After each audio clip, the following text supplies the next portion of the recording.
Now I'm going to be demonstrating a Tunisian simple stitch. You may have seen this also called an Afghan stitch. I've already completed the foundation row, and now I'm going to do a Tunisian simple stitch. First, you do not stitch into this one stitch here at the beginning. This loop up here will count as your first stitch. No need to stitch in there. We're going to start off by simply stitching into the remaining. In order to complete a Tunisian simple stitch, you insert your hook in a side-to-side motion under this front vertical bar. Just slip it in there. Yarn over and pull a loop through. Alright, simple stitch. Under the vertical bar, pull a loop through. Side-to-side motion. Your hook always stays on the front of your work, and it just slips right under that front vertical bar there. Pull up a loop. Insert, pull a loop through, insert, pull up.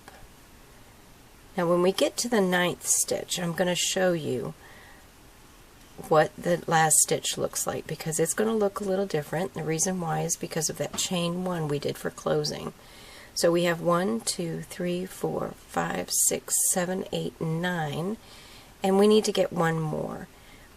Now here's the chain 1 to close, and if you notice at the last stitch there are actually 3 bars. 1 here in the back, 2 here in the front, and then there's the back bump that you normally see with chains. When you stitch into this stitch, stitch into it so that these 2 bars here on the end you're going under both of them. That is for stability and makes for a nicer edge. Even if a pattern indicates to simple stitch all the way across, there's no reason why you can't do this unless the pattern specifically indicates there is. This makes a cleaner edge, and I will just show you what happens if you try to stitch here. If you just go under the vertical bar here, what it does is it pulls up really high.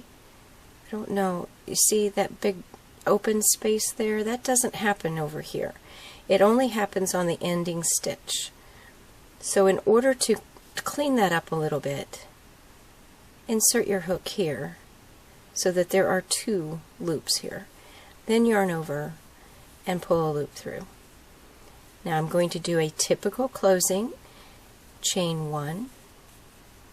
Some patterns will indicate a yarn over and pull through 1. That's just a chain. So if you see yarn over and pull through 1, that's what that is. Or it could say chain 1. After you chain 1, you pull through 2. This is just a typical closing. Pull through 2. Pulling through 2 closes 1 stitch. Pull through 2 and go all the way across until you have 1 loop remaining on your hook.